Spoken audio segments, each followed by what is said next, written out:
Good evening all. So we have come back with a very new and interesting topic that a lot of people would like to talk about from time to time, or at least men. And I think this is the time where people like us discuss this topic openly, because it can be interesting and it can be engaging and it can shed some lights on new information that many people does not know. So we'll talk today about prostitution. And with this, I will start. So prostitution, and what is the meaning of prostitution? Prostitution is about selling the woman or a man his body for money. And this is, it can be engaging in the act of sex, or it can be not engaging in the act of sex. It's about just selling your body and the time to do something with your body. So that's my general introduction to that. And there are several questions that arise from this topic. Why some countries would allow prostitution, and the second one, why some girls would pursue or would do the act of prostitution. And these are the two questions that I'm trying to answer in this talk. So some countries try to open the let me say allow prostitution somehow because of three reasons. The first reason is a security reason. They can use it as a security tool because in two ways. It can be sometimes you find some countries that are full of workers who are single, who can't get married, and they need some way to dissipate their energy, so they tend to do this with prostitutes. Or the second one is that they want to gather some information about people and they want to control these people, so prostitution can be a tool. And so, for example, KGB was doing something like that, and different intelligence agencies will always do these honey traps and so on. So that's the first thing, security. The second one is openness. So it is sometimes some countries would try to engage with the world in a way that showing we are open wherever you are coming from. We have all the things that exist in your country and you can have access to in your country. And because in some countries all prostitution already legal, because for production and employment reasons and so on, and tourism, so they would say, okay, even in our country it's there. And that's the second one. And the third one is about commercial basis. People think about it, it's a business, it attracts tourists, and we can see this in the World Cups in Germany and so on. And you can see this all over the world. People want to spend some time, men coming, and they want to engage. So that's prostitution, and this is what actually happening across the globe. It's something sad, and some people would develop a principle against prostitution, but some men will find it a quick way not to do any emotional commitment and just to dissipate their physical feelings and urges. Now, the second topic, which is actually more important, is why some women, and I will talk about women because it's not very famous with men, why some women would engage in the act of prostitution. So I will tell you about two things. The first thing is that the world has changed in so many ways. So the world has changed, that there was a lot of people asking for their rights, women rights, and there are a lot of people, there was different trends, changes in the way how people dress, and there are different things in porn and access to media and access to pornographic material across the globe.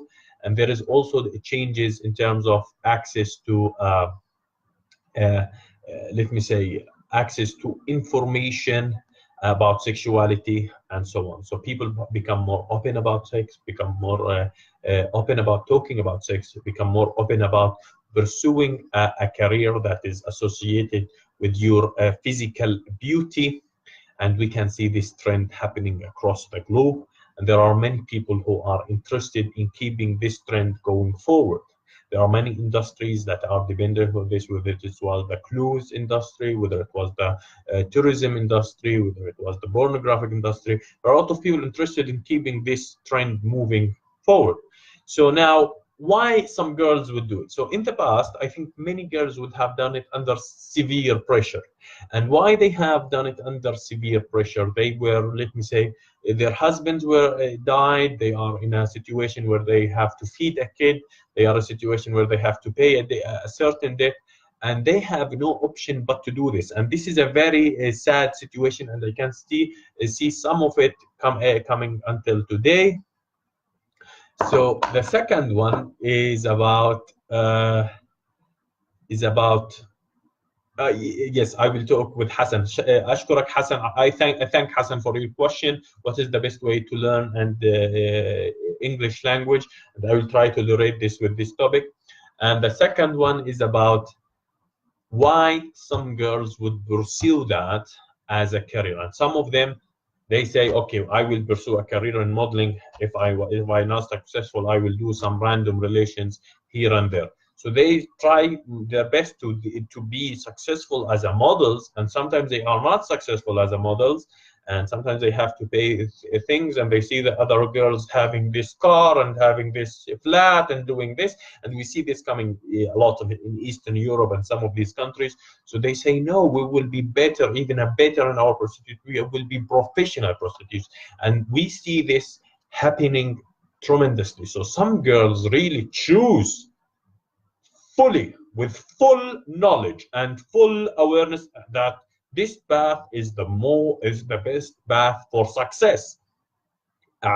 And this is something that is shocking, and I feel sad for these girls, and I feel that there was not enough job that is interesting and rewarding for them as much as modeling and prostitution. So it's a sad thing, but actually happened, and it's a personal choice. So not all of them are victims, and not all of them are guilty. It's a personal choice. Now I talk about something that is about countries that allow prostitution, but they don't organize it, or they don't put a proper legal framework for it. And there are some countries who allow prostitution with a lot of regulation. So the ones that allow prostitution with a lot of regulations actually understand the topic from different point of views, and understand why sex workers become sex workers. And they say, okay, some people choose to do that, and some people want to get some money, and this is a way, and it's okay for the tourism and so on. So let's regulate it. And these people avoid a lot of problems. The ones who does not regulate prostitution, but it happens in their countries, end up with the risk of human trafficking, end up with the risk of murder, in the risk of girl slavery, and so many disgusting situations. So if this is happening in your country, so it's better that you regulate it and try not to have two sides for the equation, because most probably you will end up with a much bigger problems than the earlier ones. So that has been said. I will say a few things about prostitution. It's wrong. It's morally wrong. You would end up in a situation that you are uncertain about your health, and you will end up in a situation where you feel where you feel guilty. And I think a lot of people can avoid it. And we will wish you a great evening. And now Hassan asked me, what is the best way to learn English? And I will tell you the truth. Prostitution is not a way to learn English. What is the best way to learn sex? I do think relationships is not necessarily prostitution can help you to do sex, but in most probably, if you choose the right person, by all means, emotional attachment in any relationship is much more important than learning how to engage in a sexual act. That was my talk. That was definitely a very strong talk, but I will wish you a great evening. I hope the information was informative, and I wish you have an interesting and joyful life. And that was my talk, and have a great evening.